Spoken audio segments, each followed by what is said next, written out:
morning, fired up. Welcome to Triple M, Monday Morning Motivation. I'm your host, Aubrey. We got Roxy right here. Hi. Working them thumbs out, focused as always. So let's get it. We're so excited as we start a new week. You guys are starting the third quarter of April right now. We had a great first and second week. Now we're getting into the new week. Hopefully you got your taxes in by yesterday. If not, hopefully you filed an extension or something. But if not, I know why you did it, and that's exactly what we're talking about on Triple M today. Discipline. We started a new thing at one of our wellness coach trainings this weekend. They talked about 5, 4, 3, 2, 1, and do it. Talking about when you start to talk yourself out of doing stuff, you just do it, and you build the willpower muscle, the discipline muscle. So I did that this morning when I was up in the early 6 a.m. club. Holla at your boy. I was really proud of myself. I'm working towards the 5 a.m. I see people laughing. It's all right. You got to be on your journey. And I was up at like 6:19. I was like, I didn't hit the snooze. Goal is no snooze button. That is one of my weaknesses, and I get to get better. Today was a success. So discipline is the focus today, and it just went in line with that story. So get your notebooks out. Hit your friends and family up. Hit your teammates up if you're a coach on the team. Hit your friends up if you're a client. Hit everybody up. Tell them we're about to get started. Get your notebook right. We're about to get started. Share your nuggets you take away. Either I'm going to call on you if you have a takeaway, put your hand up. If not, put it in the chat bar if you can't speak because you're at work or something. So we want to hear from you. Your perspective matters. So without further ado, let's get to it. Discipline.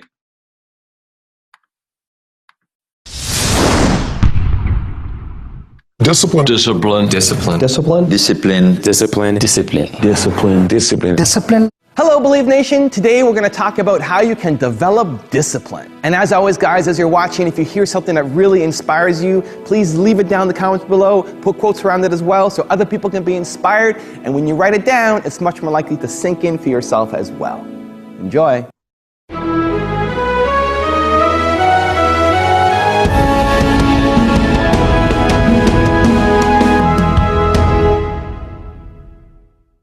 So Tony, one of the critics actually that I once met said, yeah, Tony's techniques, they were great for about a year and a half and then they wore off.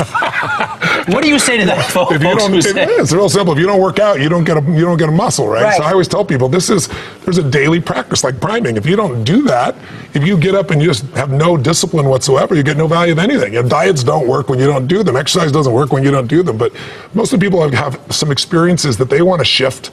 And once you shift those things, your whole life changes. But life is constant growth. My life isn't here because I went to one seminar one time and now my life is fit for life. I work out, I train my mind, I train my body, and it becomes a lifestyle. It's not just like you're depending upon somebody else. I'm not here to become somebody's guru.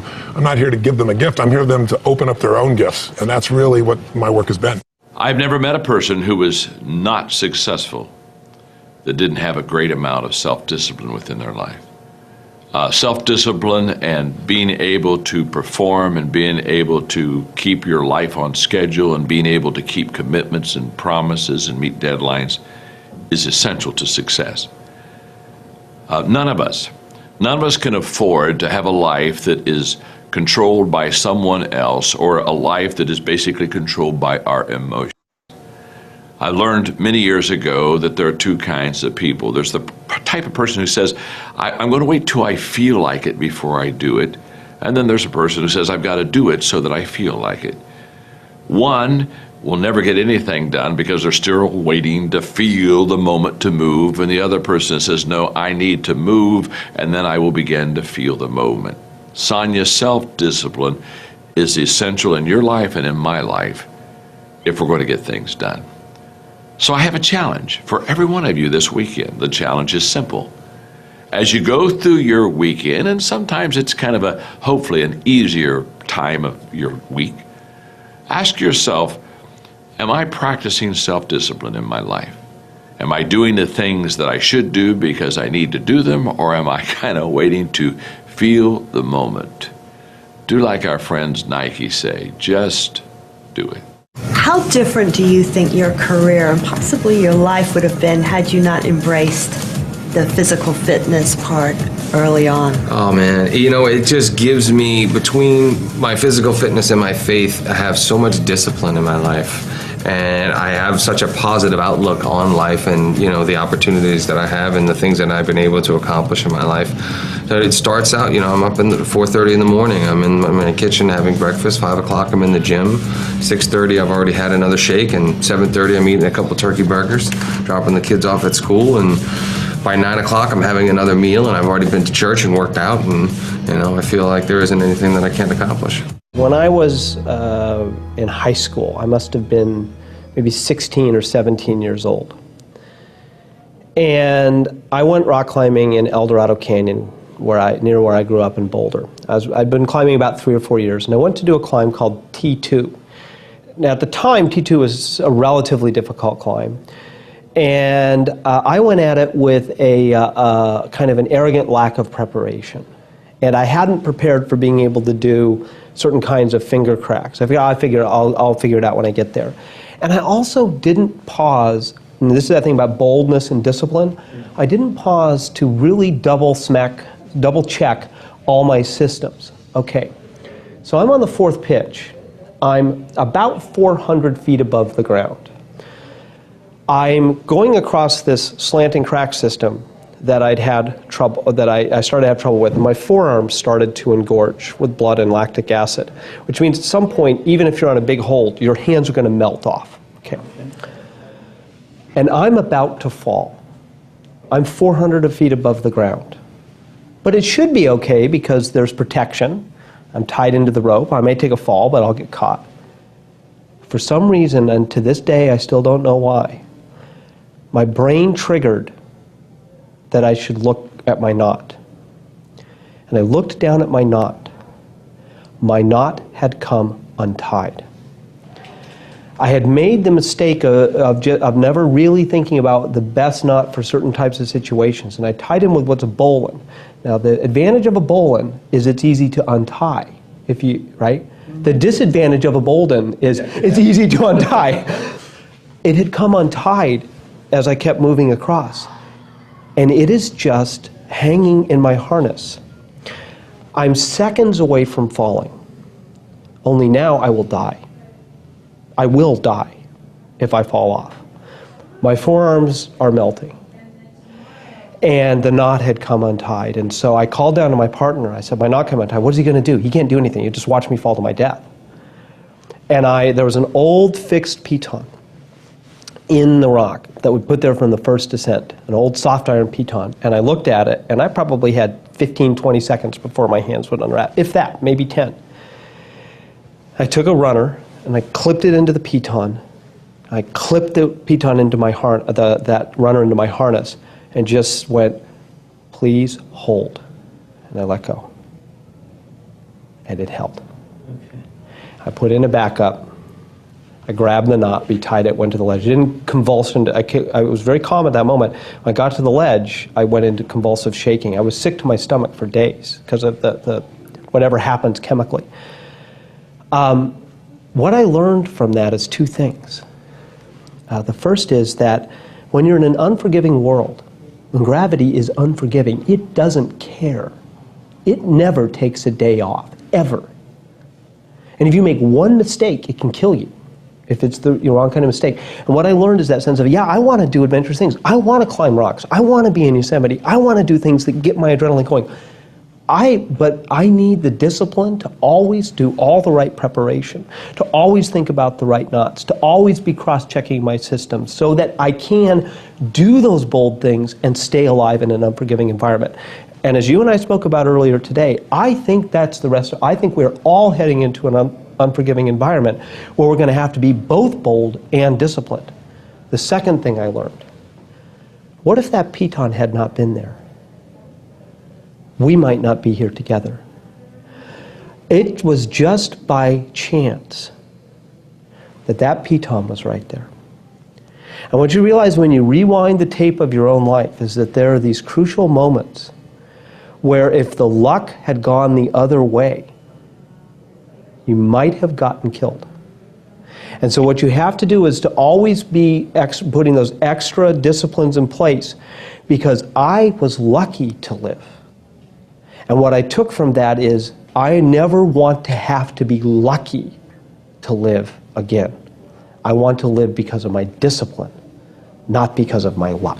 Going on perhaps a decade of running simultaneously two global companies, how do you get the stamina to keep going and to stay fit, personally and mentally and physically?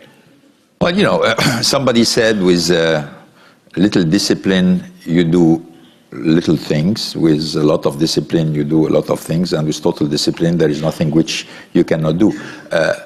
It requires a lot of discipline. I mean, obviously, because you're going to move from one world to the other, from one culture to the other, from two completely different company, you have jet lags, organization. People are expecting you when you come down from a plane after 14 hours flight to be fresh and ready for them. They're not expecting a CEO to come and say, oh my God, he's jet lag, he cannot answer a question.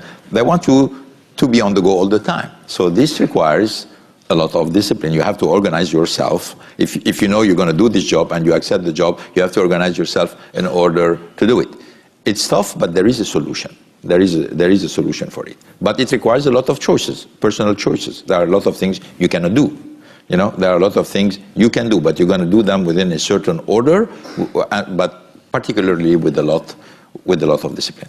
In 2009, when the mixtape, and there was a period where I think around that time you were kind of like, is this something that's going to work for me or not? What is it that got you through? How'd you work through that? Yeah, it's tough to say exactly what it was. I think it was hard work. It was discipline. It was knowing that if this doesn't work out, then I will have to get a 9-to-5. Mm-hmm. And I don't want to do that. I really don't want to do that.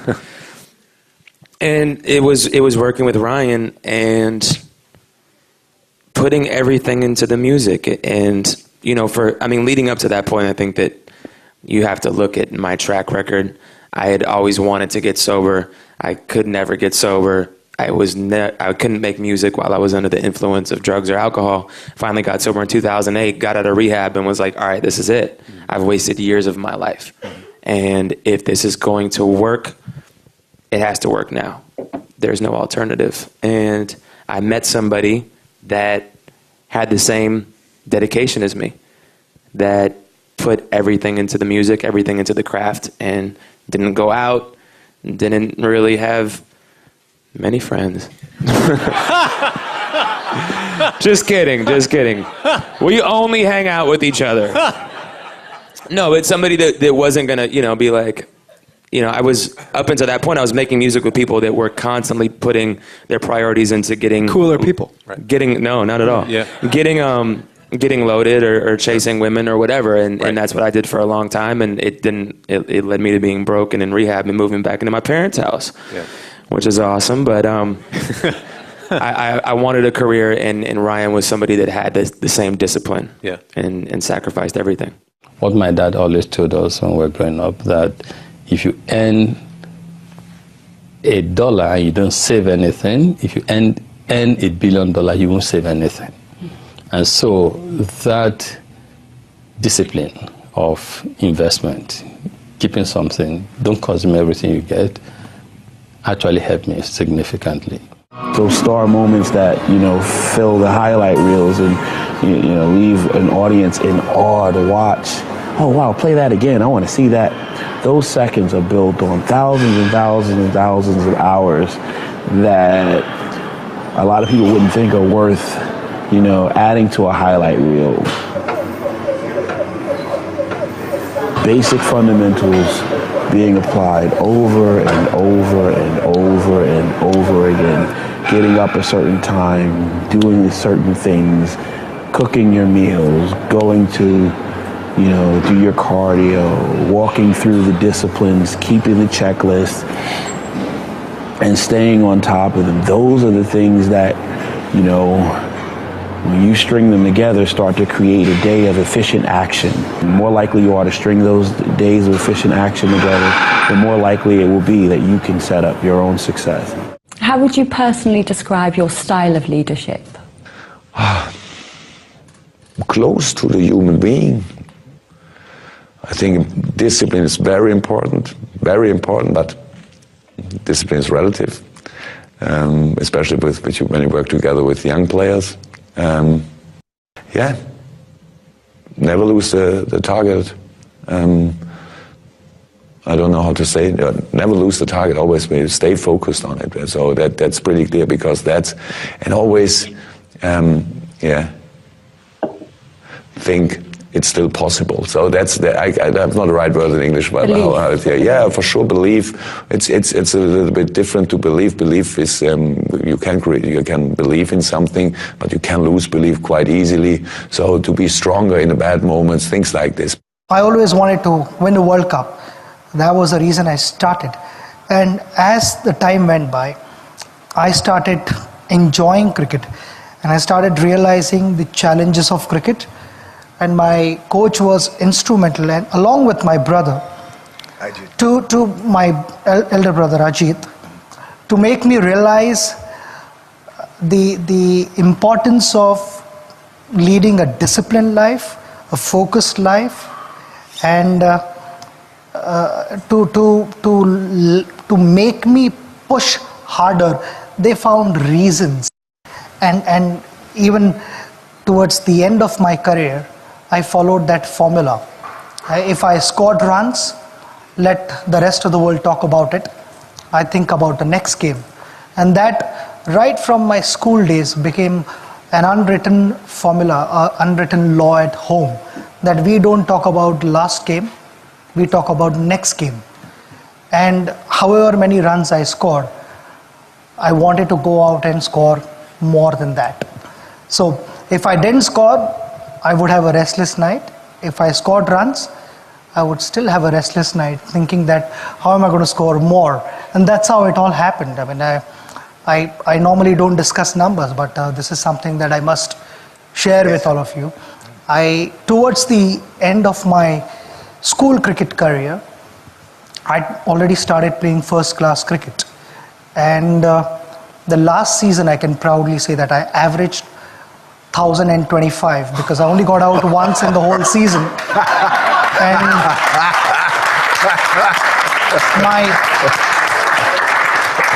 my brother and my coach was instrumental in that, because every time I scored runs, none of them said, well played to me. And that's why in my farewell speech, I said to my coach that at least now you can take a chance by saying well done.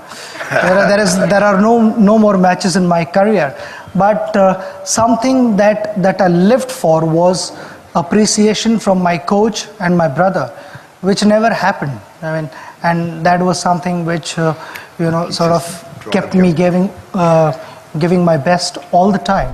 Thank you guys so much for watching. I'd love to know, what did you think of this video? What was your majors? Oh, that was awesome stuff today. What do you got for us, Rox? All right, so some of my takeaways in the very beginning. I love when he talked about how self-discipline and success go hand in hand. I'm not sure who said it, but it was one of the gentlemen in the very beginning. And it's so true. If you don't have any self-discipline, then how can you achieve any kind of success in your life? Because in order to have success, there's going to be some things that require you to sacrifice certain things, to be up at a certain time of day, to be doing a certain kind of action in order to produce the results that you want to get inside of your life. So I really like that. And he talked about the two types of people. He's like, there's a person that says, oh, when I feel like it, I just don't feel like going to the gym. I just don't feel like eating healthy. I don't feel like talking to people. I don't feel. And if you continuously always rely on your feelings, like your feelings are never going to get you anywhere, because your feelings are just like this all the time. So if you feel like, if you're waiting to feel like it, then chances are you're never going to achieve success in your life, because the moment of feeling will never come. And he said the feeling comes after the discipline is built. So it's first the disciplines. I need to move. I need to do this. And once you're in action and once you're creating the movement, then you start to feel motivated. Then you start to feel successful and excited and whatever it is, because you got to get into action first before you get to feel any kind of way. And it's so funny, because I remember when I was younger, I used to say, oh, I don't feel like this, or I feel this way. And my brother would always be like, cut that shit out. Like, it's not what you feel, or blah, blah, blah. Like, and I'm sorry about the S-bomb. But he Can I say that too? He would always tell me stuff like that, and I would get so upset because I'm just like, dude, it's my feelings. And he'd be like, you know, he was always trying to be like that hard, and now looking back, I can see what he was trying to do. So that was a big takeaway for me. And then that's a yes. So you guys know. And then he said, with a lot of discipline, you do a lot of things. And I truly believe that. You know, looking back in my early years, I had no discipline. I'd wake up at 1 to 2 in the afternoon every single day, hence why I was broke, living check to check. I was on this hamster wheel that I could never get out of, and it was just, that was my life. But I had no control over it because I had no discipline. I would do things when I felt like it, and if I didn't feel like it, I wouldn't do it. And in the last 4 years, when I came into what we do now, which is Herbalife, that's where I learned to work on yourself and work on your mind and work on the disciplines. And yes, you're going to have to sacrifice, but now life is completely different. I'm completely different because of the discipline. You know, before I would barely even walk into a gym. Now it's a discipline of 5 to 6 times a week. No matter what, it has to get done, whether I feel like it or not, whether I'm sore or not, whether I'm tired. So that was my takeaways. Nice. Awesome. For me, a couple of the takeaways were when you're in an unforgiving world, like the guy who was talking about when he was rock climbing. I don't know if you've ever been rock climbing, but your arms do start to lock. And he said his forearms are all filled up with blood and lactic acid, and eventually your muscles will fail, and there's nothing you can do about it. There's not, once this is gone, you can't elbow it and try to hold on. He was done. And he said when you're in an unforgiving world, gravity doesn't care. Gravity doesn't take a day off. And for me, that really resonated because we just did a stocks course, and then on Saturday night we watched this movie called The Big Short. It's on Netflix. I would recommend it. It talked about the 2008 stock crash, and for me, it really resonated because there's going to be more crashes in the world. To think that there's never going to be another recession would be pretty naive, since they happen about every 5 to 8 years. So when he said that, I'm like, well, if gravity doesn't take a day off, and gravity could be anything in life, what goes up must come down, just like the stock market, just like your emotions, whatever it may be. If you don't protect yourself, you will get hurt. It's naive. It's like, and it's not that gravity is a bad thing. It would be like going into the ocean and getting smacked in the face by a wave and saying, wait a minute, the ocean is a bad thing. No, there's people that surf on those same waves that are smacking you in the face. It's just they've understood how to position themselves towards the gravity, towards the wave, towards nature, whatever it may be. So in an unforgiving world, what must you be? You must be bold, and you must be disciplined. You can't be scared and never get in the water or never go on a climb, because then you can't ever reap the benefits, getting to the top, getting to your destination, having a blast at the beach. But you must also be disciplined. And what does discipline mean? It makes making the decisions, doing the actions regardless of feelings.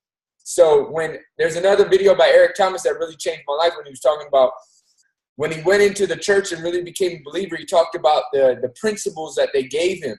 And he said it's like living your life off feelings versus principles. And when he started living his life off feelings, he got nowhere. When he started living his life off principles, it changed his life.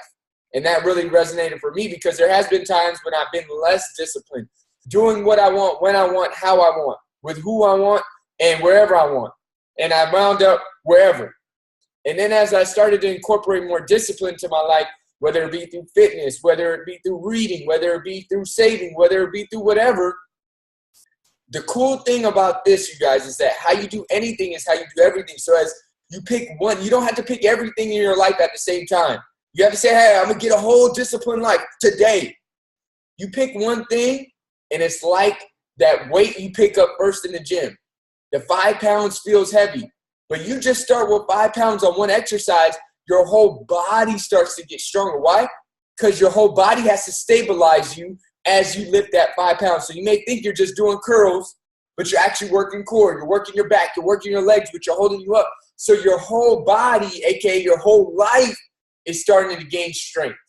And really, that's what made sense inside of Herbalife and wellness coaching. We do something called a 90-day plan, where you pick something to do consistently over 90 days. I've seen a personal great leap in my discipline from picking a consistent wake-up time. That was my challenge. Everybody has a different. Some people are morning people, and they can't stay away from the ice cream at night. I was the opposite. I could stay away from the ice cream at night. I just wasn't a morning person. So I had to pick my weakness. So I picked it. I said, first we're going to start in 7 a.m. club. Now we're moving to the 6 a.m. club. And then we're going to move to the 5 a.m. club, because when I do that, it starts to strengthen my discipline in everything in life, you guys. So what is that thing for you that's going to build your whole life discipline? A disciplined life, a focused life. That really was powerful. And I'll just leave you with basic fundamentals applied over and over by the bodybuilder Kai Green. You're talking about a lot of people don't want to put the cardio on the highlight reel. They want to put the abs on the highlight reel. But he said, you string together today, little things in a day to create an efficient day of action that creates the overall highlight reel life. That was powerful. So, great takeaways. Let's get a few takeaways from you guys. Thumbs up or a smile if you're excited to share your takeaway. Everybody's thinking hard right now. Let the nuggets absorb. Myra and Susie, what's up? Are you guys still in Mexico? Yes. Yes. We're here live from Mexico. Triple M just went international, you guys. All right, give us a takeaway. Well, for me, it was going to be touching on what Roxy said, the whole feeling thing. For us, I feel like sometimes, now that we've had our fitness journey, losing 30 pounds, a lot of people don't realize that it's not something that you just wake up one day and you say, you know what, I feel like running, I feel like going to the gym, I feel like, you just feel like it's not something that comes at natural or easy. But we, when we started our journey, having a mindset of going to work out no matter what, regardless if it was 10 o'clock at night, there's been days where we get home from the gym at midnight. We have to be up really early in the morning the next day. But it's just for us, just building that discipline of going no matter what is what's giving us our results. So that's one thing that I really took away from it and I really related to. So nice. What about you, Myra? Hi guys, good morning. So for me, it was with a little discipline, you do little things, and then with a lot of discipline, you do a lot of things. So that I feel like it's so true, because when you do certain things half-ass, yeah, pretty much, then the results are not going to be the same as if you put all your effort into it. So that was a good nugget I took. That was awesome. Yeah, that was awesome. And then he said, with total discipline, there's nothing you can't accomplish. I really love that. That was powerful. Let's get one more takeaway. Give me a smile or a thumbs up if you're excited to share. Ashley Ann, what's up? Let's get it. What you got for us? Good morning, everybody. Again, thank you for this. So for me, I took, if you don't work, you don't get the results. So it was a mix of kind of Tony Robbins and Kai Green, where it's those little things that kind of build up to a big thing. So you have to kind of and it's actually 3 things, because you actually have to organize the little things in order to get to that end result, that successful, what you really want. You got to do the small things first. You can't just go jump right into it. You can't just not lack off, I'll do PD today, but I won't do it tomorrow or anything like that. You have to just continually do those small things and build those small things to create that lifestyle for yourself. Absolutely. That's what I did. I like that. It's not just the little things, it's how you organize the little things. That was awesome. Great stuff, you guys. Amazing Triple M. We're going to upload the video. Just want to thank everybody that's watching live and also that's watching recording. Repost the video link, repost the flyer, repost something that represents your takeaway, and pay forward the nuggets that you got. If they stop with you, they die with you. I tell you guys, the reason I love doing Triple M, I love you guys, but I love also that when I share it, it puts it in my brain even at another level. Remember, because if you really want to know something, you got to teach it. Teaching it something is the highest form of knowing something. So pay it forward, you guys. Let's get it. I'm going to take y'all off mute. Where's the energy at? Let's get it. Good morning. Happy Monday. Monday. I was like, I'm going to do my shake. Let's get to work.